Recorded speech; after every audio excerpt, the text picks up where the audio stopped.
जय महाकाली, हर हर महादेव, जय गुरुदेव। आप सभी का इस तंत्र सिद्धि संस्थान के पावन YouTube चैनल के प्लेटफॉर्म पे आपका हार्दिक स्वागत है। आज मैं आपके सामने एक साकिनी चुड़ैल साधना का साक्षात सत्य घटना अनुभव लेकर आया हूँ। इसको ध्यान से पूरा सुनिए और समझिए कि मैं साधना के दौरान क्यों कहता हूँ, मैं अपनी वीडियो में क्यों कहता हूँ कि पूरा देखिए वीडियो को, क्योंकि इससे सावधानियों का पता चलता है। आप अनुभवों को सुनिए, पूरा सुनिए, इससे सावधानियों को पता चलता है कि क्या आपको नहीं करना है और जो करना है तो कैसे करना है। क्योंकि जब आप यह जानेंगे कि गलत मनोभावों को जब वो अंदर आए और आप किसी बड़ी साधना को कर रहे हों तो उनसे आपको दूर कैसे जाना है। गलत साधनाएं गलत प्रकार से गलत मनोभावों को लेकर के आपका कितना विनाश कर सकती हैं, कितना विनाशकारी हो सकती हैं, वो आपको इसका साक्षात अनुभव आज मिलने वाला है। आज हम आपके सामने डाकिनी साकिनी की साधना का बहुत ही जबरदस्त सत्य घटना लेकर आए हैं। ऐसा अनुभव जो आपके रोंगटे खड़े कर देगा, डरा देगा। मैं जब जब इसको याद करता हूँ मेरा रोम रोम कांप जाता है। बात उस समय काल की है जब मैं भी शिक्षा ग्रहण कर रहा था, शिष्य था, सिद्ध के क्षेत्र में आगे बढ़ रहा था। दो साधक मित्र थे, काफ़ी बड़े थे मेरे से, बहुत एजड थे, सीनियर थे वो। बात 2006-07 की है, दिसंबर 2006 अगर मैं सही से याद कर पा रहा हूँ तो। दोनों मित्रों ने अब तक अपनी अच्छी खासी शिक्षा ग्रहण कर ली थी, साधना अर्जित कर ली थी और वो दिन प्रतिदिन बुलंदियों को छूते जा रहे थे। जब उन्होंने इस सम्मानित पद को, प्रतिष्ठा को हासिल कर लिया तो उनके अंतर्मन ने संकेत किया कि हे, अब हमें उन साधनाओं तक पहुंचना चाहिए जो अछूती हैं लोगों के लिए। उन मार्गों को भी छूना चाहिए साधनाओं के जहां तक लोग नहीं पहुंच पाए हैं। और उन्होंने अपनी अंतर्मन की बात सुनी और उन्होंने एक तांत्रिक को गुरु बनाया। सिद्ध तांत्रिक थे, महाराज हैं वो, हमें आज भी हमारे संपर्क में हैं।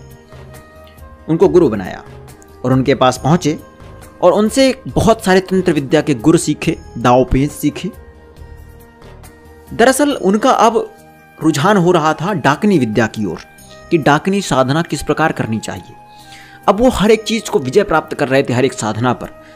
अब वो इतर योनि की साधना की ओर बढ़े थे और उनकी पहली साधना होने वाली थी डाकिनी साधना। बहुत खतरनाक होती है। उन लोगों को बताया गुरु ने कि डाकिनी साधना के लिए आपको शमशान या एक ऐसे नदी का किनारा चाहिए जो शमशान से जुड़ा हो, मतलब जहां पर मुर्दे जलाए जाते हैं और बाद में विसर्जित किए जाते हैं। नदी का किनारा होता है वो, बैंक ऑफ रियर। हाँ, मुझे भी इंग्लिश आती है थोड़ी सी। हाँ, वहां पहुंचना है, वहां पर साधना करनी और वो रात्रि 12 बजे से साधना स्टार्ट करनी थी तो अधिक फल मिलता था, ऐसा उनको गुरु ने बताया। उन दोनों ने निर्णय लिया कि वो नदी के किनारे जाकर उस साधना को करेंगे क्योंकि ऐसा स्थान उनके निवास के अति समीप था। दोनों ने साधना शुरू की। साधना के 8 या 9 दिन बीते थे। 10वें दिन दोनों में से एक दोस्त को एक बहुत ही मनमोहक स्त्री दिखना शुरू हुई। यही है आकर्षण। उसने 1-2 दिन ऐसे ही देखा। 12वें दिन उसने मित्र को बताया कि मित्र, मुझे एक अर्धनग्न अवस्था में बहुत ही सुंदर मनमोहक स्त्री दिखती है। उसका क्या रूप, कितनी सुंदरता, अद्भुत है, अति सुंदर स्त्री है। शायद वो मेरी साधना भंग करने आई है। दोस्त ने समझाया, बिल्कुल सही कह रहे हो मित्र, पार्श्व आकर्षण खतरनाक हो सकता है, तो तुम साधना पर ध्यान दो। पर वह नहीं माना। उसके कामुक मनोभाव जागृत हो रहे थे। लगातार वो स्त्री अर्धनग्न अवस्था में उसको दिख रही थी। उसका मन साधना से हटकर उस स्त्री की ओर चला गया। मित्र ने समझाया कि यार, हम डाकिनी सिद्धि करने आए हैं तो डाकिनी का इंतजार करो, साधना पर ध्यान दो। वो जब आएगी तो हमें उससे वचन लेने हैं। अगर हमने यहाँ पर किसी अन्य क्षेत्र की तरफ अपने मनोभावों को, अपने आकर्षण को, अपनी सिद्धि को ट्रांसफर किया तो यह हमारे लिए अति खतरनाक हो सकता है। पर वह कहाँ मानने वाला था। 2 दिन और बीते। 14वां या 15वां दिन होगा, वह स्त्री उसे फिर से दिखी और ही कामुक भाव में, पूरी अर्धनग्न होकर। उसकी समस्त वो चीजें दिख रही हैं जो व्यक्ति देखने के लिए तरस जाता है। स्तन दिख रहे हैं, योनि दिख रही है, योनि से रस टपक रहा है। मैंने आपको एक और अनुभव बताया था कि ऐसा होता है जब कोई शक्ति आपको आपके काम से विघ्न डालकर आपको हटा रही होती है या वो आपको खाना चाहती है। उसने वापस मित्र को बताया। मित्र ने कहा भाई इन सब चीज़ों से हटो। उसने कहा नहीं भाई, कल मेरी उससे बात हुई है।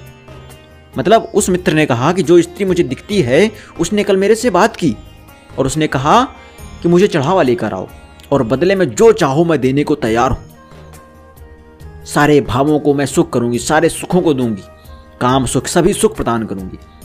मित्र ने कहा दोस्त मस्तिष्क की सहायता लो, पार्श्व मस्तिष्क को सोचो, कामुक भावों को दूर करो, मत पड़ो इन सब चीजों में, साधना पर ध्यान दो। क्योंकि उसके दिमाग को डाकनी ने वश में नहीं किया था, इसलिए वो अपने माइंड को लगाया, उसने दिमाग लगाया कि क्या हो सकता है। उसने आंख बंद की, गुरु मंत्र का जाप किया और थोड़ी देर बाद आंख खुली। उसने मित्र को समझाया कि मित्र मुझे 100% यह विश्वास है कि ये जो तुम्हें स्त्री दिख रही है डाकनी ही है और यह हम लोगों को मार्ग से हटाकर, साधना मार्ग से हटाकर अपना आहार बनाने आई है। तो तुम उसकी बातों पे मत मानो, कोई चढ़ावा उसे मत देना। जब समय होगा, गुरु ने बताया था, वो समय काल के समाप्ति पर, साधना की समाप्ति कर वापस हमारे सामने आएगी, प्रत्यक्ष रूप से आएगी, अपने असली रूप में आएगी। तब हम उससे वचन मांगेंगे और तब आगे जो कुछ देना होगा वो हम देंगे, परंतु उससे पहले कुछ मत करो। पर इतना ज्यादा काम उस व्यक्ति के अंदर आ गया था, उस साधक के अंदर, कि काम भाव ने उसके समस्त, उसकी सोचने की क्षमता को, उसकी साधना की ताकत को सब जीरो कर दिया, शून्य कर दिया। और उसने जाकर वो सभी चढ़ावा उसे प्रदान कर दिया जो वह स्त्री उससे मांग रही थी। साधना पूर्ण हुई। जिस मित्र को कुछ नहीं दिख रहा था उसको कुछ भी नहीं दिखा, मतलब उसकी साधना सफल नहीं हुई।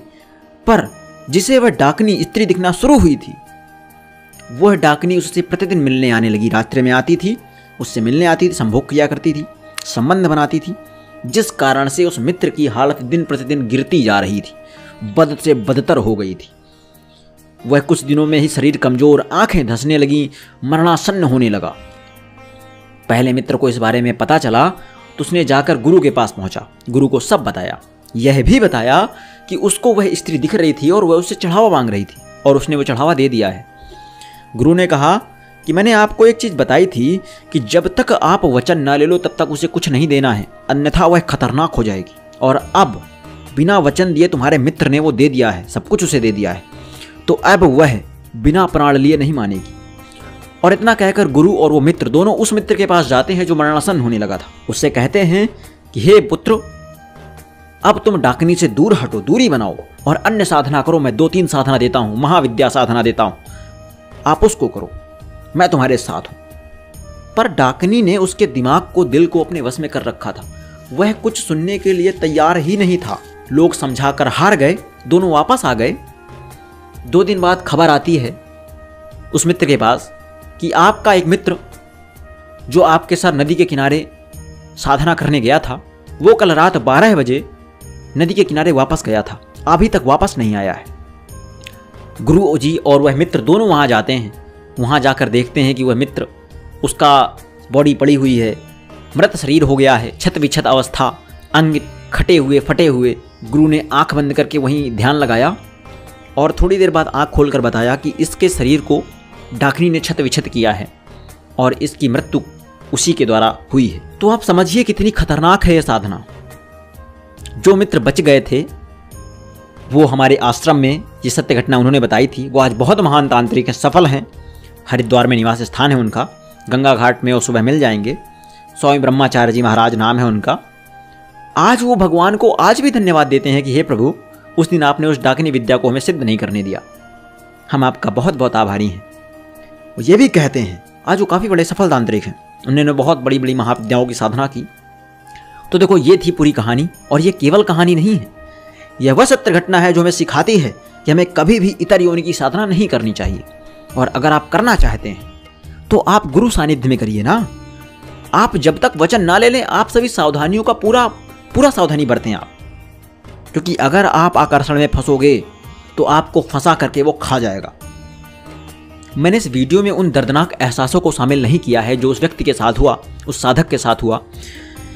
मैं जब जब इस घटना को याद करता हूँ मेरे रोंगटे खड़े हो जाते हैं। आज मैं इस वीडियो को बना रहा हूँ, मेरे रोम रोम खड़ा है, मेरा अंग फड़क रहे हैं, मेरी बाईं आंख बहुत तेज फड़क रही है। मैं आपसे ये बताना चाहता हूँ कि कृपा करिएगा, थोड़ी सी अपने ऊपर और अपने गुरुजनों के ऊपर आपको मानव शरीर प्राप्त हुआ है तो आप इस इतर योनि की साधना बर्बाद मत होइए। आप साधना कीजिए, महाविद्या साधना की, शक्ति साधना कीजिए। इतर योनि की साधना करके कामुक भावों को आप व्यतीत कर रहे हैं, कामुकपन में, इन सब चीज़ों का और भी निस्तारण है। केवल काम भाव वासना के लिए आप इन चीज़ों को ना करें, अपना जीवन मत व्यर्थ करें। बहुत ही अमूल्य जीवन है ये, मोक्ष की प्राप्ति कीजिए इससे। एकमात्र जीवन 84 लाख योनियों में जहाँ से आप मोक्ष की प्राप्ति कर सकते हैं। अब मुझे आज्ञा दीजिए। आपके सामने इस पूरी घटना को मैंने बता दिया है और आपसे ये भी आशा करता हूँ कि आप ऐसा नहीं करेंगे। मेरी भी बात मान लीजिए कुछ, और आप अच्छी अच्छी साधना कीजिए। मैं बहुत जल्दी इसमें और लेकर आऊँगा, जो लेकर आया हूँ उनको कीजिए। और मुझे आज्ञा दीजिए। जय महाकाली, हर हर महादेव, जय गुरुदेव।